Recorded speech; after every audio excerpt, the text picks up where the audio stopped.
मनीष कश्यप का संदेश बस यही था कि हम आएंगे, आप लोगों से मिलेंगे और आप लोगों के साथ एक नई शंखनाद होगी बिहार में और एक बहुत बड़ा बदलाव होगा। नमस्कार, आप देख रहे हैं पब्लिक टॉक और मैं हूं आपके साथ श्रुति।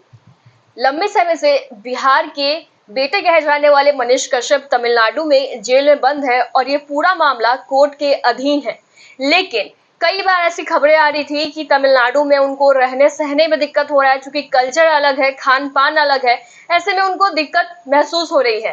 लगातार बिहार से उनके चाहने वाले उनसे मिलने तमिलनाडु पहुंच रहे हैं। इसी सिलसिले में बिहार के एक भोजपुरी रैपर तमिलनाडु मनीष कश्यप से मिलने पहुंचे थे। हमारी उनसे बातचीत हुई, उन्होंने तमाम बातों की जानकारी दी। हमने उनसे सवाल जब किया कि क्या आप तमिलनाडु बस मनीष कश्यप से मिलने गए थे या आप और कोई काम के सिलसिले में गए थे और मनीष कश्यप से वहां मुलाकात हो गई, तो उन्होंने बताया कि नहीं, मैं मनीष कश्यप से मिलने ही गया था। साथ ही साथ उन्होंने बिहार के बेटे का वो संदेश भी छोड़ा है बिहार के लिए और उनके परिवार के लिए, जो मनीष कश्यप ने उन्हें बताया है। पहले आप उनसे हमारी बातचीत को सुनिए। जी, मनीष कश्यप से मिलने के मकसद से ही हम तमिलनाडु गए थे, क्योंकि देखिए मनीष कश्यप जो है वो लाखों करोड़ों बिहारियों की उम्मीद है, करोड़ों मजदूरों की जो एक मजबूत आवाज है, और उस मजबूत आवाज के साथ खड़ा होना हर बिहारी, हर एक सामाजिक इंसान का कर्तव्य बनता है। तो हमने बस मनीष कश्यप को और मजबूत और उनकी धैर्य को और साहस देने के लिए उनके पास गए थे। मनीष कश्यप को न्यायालय पे पूरा भरोसा है, इसी वजह से वो आज भी उसी अंदाज में उसी मजबूती के साथ वो खड़े हैं। हालांकि उनको जेल में बहुत सारी परेशानियां हैं भाषा और खाना को लेकर, लेकिन उनका जो बिंदास अंदाज है वो आज भी वैसे ही बरकरार है। वो न कभी टूटे हैं और न आगे कभी टूटेंगे, क्योंकि उनसे बात करके हमने 15 मिनट की जो बातचीत की, उस बातचीत में हमको यही लगा कि यह आदमी इतना दिनों से 4 महीना से जेल में बंद है, लेकिन अभी तक मतलब थोड़ा भी उसका जुनून कम नहीं हुआ है। उनका वही अंदाज है कि हमको बिहार को बदलना है, बिहार में भ्रष्टाचार को खत्म करना है। इसी अंदाज के साथ वो आज भी गड़गड़ा रहे हैं, तो उनका टूटने का कोई बात नहीं, चांस नहीं। मनीष कश्यप से मुलाकात के दौरान क्या क्या बातें हुई? मनीष कश्यप से देखिए 15 मिनट की बातें हुई। 15 मिनट में बहुत सारी बातें हुई। कुछ बातें हुई, मतलब पहले तो यही हुआ कि भैया कैसे हैं, क्या हाल है, क्या परेशानी है। इन सब बातों के साथ साथ फिर बातें हुई कि भाई बिहार में, वो पूछ रहे थे कि बिहार में क्या चल रहा है, क्योंकि बिहार का खबर वहाँ पे तमिलनाडु में अखबारों में बहुत ज़्यादा छपता नहीं होगा, छोटा मोटा कोई कॉलम में जाता होगा जो बहुत बड़ा खबर बनता होगा।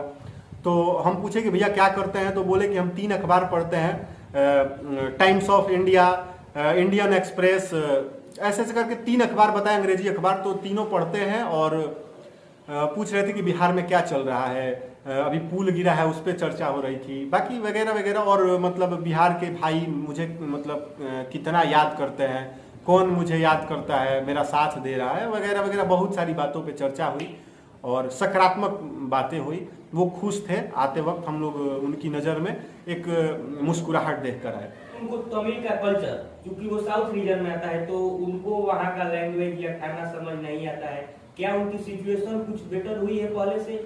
कुछ हद तक उन्होंने अपने आप को ढाल लिया है, लेकिन देखिए जो एक बचपन से आदत है हम लोगों के तरफ, जो खान पान है, भाषा है, वहाँ पे वो है नहीं। इसके वजह से उनको आज भी वो परेशानियां हैं। मैंने पूछा कि भैया क्या दिक्कत है, तो बोले कि देखिए यहाँ पे पुलिस प्रशासन का व्यवहार मेरे प्रति कोई खराब नहीं है। हाँ, हालांकि भाषा और खाना को लेकर वो बोले कि आज भी दिक्कत होता है, जिसके वजह से बहुत सारी परेशानियाँ होती हैं। तो आज भी वो बरकरार है, लेकिन कुछ स्तर उनका, मतलब उस परेशानी का स्तर कम हुआ है। आप उनसे मिलने गए थे तो उनके लिए कुछ खास भी ले गए थे? देखिए, ले जाने का इच्छा तो बहुत था कि मनीष भैया को जो पसंद हो लेके हम जाएं, लेकिन हमारी मजबूरी यह थी कि वहाँ पे आप बाहर का कोई भी सामान उनको नहीं दे सकते हैं। वहाँ पे कुछ भी आपको अगर देना है तो एक बाहर छोटी सी कैंटीन थी, जिसमें से आप केला, लड्डू, ये स्नैक्स वगैरह, छोटा छोटा नमकीन, मतलब कोई बहुत खास चीज़ नहीं, यही छोटा छोटा चीज़ मिल रहा है, तो उसको आप खरीद के दे सकते हैं। तो हम लोग वहीं खरीद के ले गए, क्योंकि बाहर का सामान अलाउ नहीं था जेल के अंदर देना, वरना जरूर उनकी पसंद का कुछ ले गए होते। बाकी उनके लिए जो भी संदेश था बाहर से, परिवार का, हम लोगों का अपना, या जो भी उनके फैन लोग हम लोगों को कमेंट कर रहे थे, बता रहे थे कि भैया मनीष भैया के लिए ये, मनीष भैया के लिए, तो हम लोग वो सारी बातें उनको बताने का काम किए। से मिलने लगभग रोज देखिए भाई परिवार ये तो जाता ही रहता है। मतलब बिहार से ऐसे गरीब गरीब लोग जो 4-4 दिन ट्रेनों में धक्के खा करके वहां पहुंचते हैं, और आप जिस दिन जाइएगा 10, 15, 20, 25, किसी दिन 30, किसी दिन 10, ऐसे करके आपको वहां पे मतलब लोग मिल ही जाएंगे जो मनीष कश्यप को देखने और मिलने जाते हैं। भले उनका दिन जो है मिलने का वो मंगलवार और बृहस्पतिवार था, जो अभी बदल के सोमवार और शुक्रवार हो गया है, लेकिन 7 दिन सप्ताह का वहां पे लोग पहुंच रहे हैं। और ये मतलब लोगों का पहुंचना बंद नहीं हुआ है, क्योंकि लोग बहुत मनीष कश्यप से उम्मीद लगा के रखे हैं। मनीष कश्यप का कोई संदेश उनके परिवार और चाहने वालों के लिए? मनीष कश्यप का संदेश बस यही था कि बाहर जाके यही बताइएगा अपने पूरे परिवार से, क्योंकि मनीष कश्यप का परिवार पूरा बिहार है, उनका परिवार बड़ा हो गया है। तो उन्होंने यही कहा कि सबसे कहिएगा कि धैर्य के साथ ये लड़ाई लड़ते रहना है, और इस लड़ाई में सत्य और अहंकार और एक नहीं होता है कि ईगो की लड़ाई, जो लड़के मतलब वो ईगो की लड़ाई में वो पीछे जा रहे हैं। तो उसमें उन्होंने कहा कि धैर्य बना के रखना है, सत्य पराजित नहीं हो सकता है, परेशान हो रहा है, लेकिन आप लोग धैर्य बनाए रखिए, मजबूती के साथ मनीष कश्यप के साथ बने रहिए, और हम आएंगे, आप लोगों से मिलेंगे, और आप लोगों के साथ एक नई शंखनाद होगी बिहार में, और एक बहुत बड़ा बदलाव होगा। जय हिंद। तो आपने वो बातचीत सुनी, उन्होंने कहा कि मनीष कश्यप जो तमिलनाडु में है वो बताए कि अक्सर उनसे मिलने बिहार से लोग आते रहते हैं। भले ही उनके मिलने का दिन 2 दिन है, लेकिन 7 दिन बिहार से वहां लोग पहुंचते हैं उनसे मुलाकात के लिए। साथ ही साथ उनका कहना था कि अच्छी संख्या में लोग आते हैं। और मनीष कश्यप ने एक संदेश भेजा है बिहार के लिए, वो ये है कि मनीष कश्यप अभी हारे नहीं है, और वो वापस से बिहार आकर एक फिर से जंग शुरू करेंगे बिहार को बदलने का।